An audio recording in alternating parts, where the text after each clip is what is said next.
ابتداء د سورة الشعراء صفحة 584. أعوذ بالله من الشيطان الرجيم. بسم الله الرحمن الرحيم. طاسيم ميم. تلك آيات الكتاب المبين.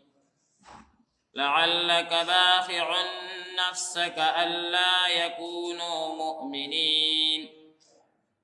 إن نشأ ننزل عليهم من السماء آية فظلت أعناقهم لها خاضعين. وما يأتيهم من ذكر من الرحمن محدث إلا كانوا عنه معرضين. فقد كذبوا فسيأتيهم أنباء ما كانوا به يستهزئون. أولم يروا إلى الأرض كم أنبتنا فيها من كل زوج كريم. إن في ذلك لآية وما كان أكثرهم مؤمنين. وإن ربك لهو العزيز الرحيم. صدق الله العظيم. بسم الله الرحمن الرحيم. طاسيم ميم. الله خپويږي په معنا د دې حروفو. تلك دا قرآن مجید آیات الكتاب آیاتنا د کتاب دی المبین روخانا. لعلک باخع شاید چی تهلاکون کے شی نفسکا والزان لرا ألا يكونوا مؤمنين چدی ایمان نروڑی. إن نشا کچر غواړو مونگا ننزل عليهم ننازل بکو پدی باندی من السماء ناسمان دا طرفنا آية سنخا فظلت فالشبا عناقهم ستون ددي لها خاضعين حغيتا تتا. وما يأتيهم أو نراز ديتا من ذكر سنسيحات من الرحمن الرحمن ذات طرفنا محدث نوي نازل شوي إلا كانوا مگر ويدي عنه معرضين داغينا مخگر زونكي. فقد كذبوا بس بشكا دي دروخ اغنلو. فسيأتيهم بزر براشي ديتا أنباء ما خبرنا دهاغ خبري كانوا به ومقوري چدي يستهزئون خنداغاني كولي. أولم يروا غيا ندي كتلي دي إلى الأرض سمكتا كم أنبتنا جسنغا منغا زرق سمرا منغزرغن كردي فيها باغيكي من كل زوج هر قسم سيزنا كريم جوڑا جوڑا بهترين. إن في ذلك بشك بديكي لآية نخد قدرتا. فما كان أكثرهم أو ندي أكثر ددي مؤمنين إيمان رولنكي. وإن ربك أو بشك ربستا لهو العزيز بأغا غالب دي الرحيم مهربان دي. بسم الله الرحمن الرحيم. مذکورہ سورت مبارکتا سورت الشعراء ویلکی او د دې سورت مبارکه په آخر کې د شعراء ذکر اغار روان دي. شعراء دا د شاعر جمع ده.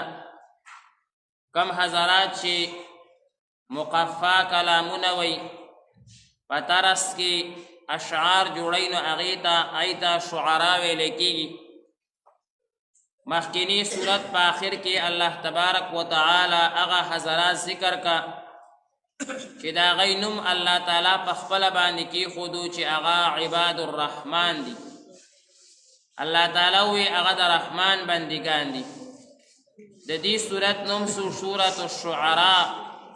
نو په دې کې د شیطان د بندګانو ذکر شروع شو، ځکه عباد الرحمن هغوی په انتهایی درجه د عبادت کې وي او شاعران اکثر په انتهایی درجه د گمراهۍ کې وي. آخر کې به انشاءالله تعالی تفصیل کېږي چې کله د آیت مبارکه راشي. الله تعالی فرمایي والشعراء یتبعهم الغاوون، شاعران اکثر گمراهۍ پسې روان وي. الم تر انهم فی کل وادی یهیمون، هغوی په غرونو او په کنډراتو کې ګرځي. لیکن الله تعالی به استثناء کوي هغه ټیم کې څه شاعران چې هغه ښه شاعران دي، د هغوی استثناء به الله تعالی کوي چې هغې کې ښه خلک هم شته. الا الذین آمنو، دا ذکر به را روان وي چې الله تعالی فرمایي چې کوم پکې نیکان دي، اعمال صالحه کوي، آخرت یاد وي، حشر او قبر د هغوی یاد وي، نو هغوی بیا ډېر ناشنا اشعار وي. شاعرانو کې اکثر خراب وي او ښه شاعران هغه هم شته، دې زمانه کې هم شته. او د نبی کریم صلی الله علیه وسلم په زمانه کې مو نبی علیه الصلاة والسلام په خپله باندې د بعضې شاعرانو بعض شعرونه خوښ کړي دي. لکه لبید دا یو شاعرو او صحابیو، د به په حالت د جاهلیت کې اشعار وي چې کله مسلمان شوی نو، بیا چې مسلمان شو بیا خو اشعارو کې نورم خوند پیدا شو، د ایمان او د توحید او د رسالت او د حشر او د قبر اشعار به وي.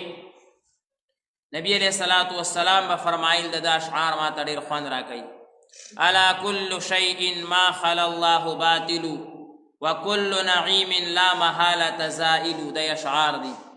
الا کل شیء ما خلا الله باطل، خبردار هر سیز د الله نه علاوه هغه ختمیدونکی دی او باطل دی. وکل نعیم لا محالة زائل، هر نعمت هغه یو ورځ ته تا نه پاتې کېدونکی دی. دا د هغه اشعارو. یا لکه حسان ابن ثابت رضی الله تعالی عنه چې د نبی علیه الصلاة والسلام په مدح کې به بهترین اشعار وي.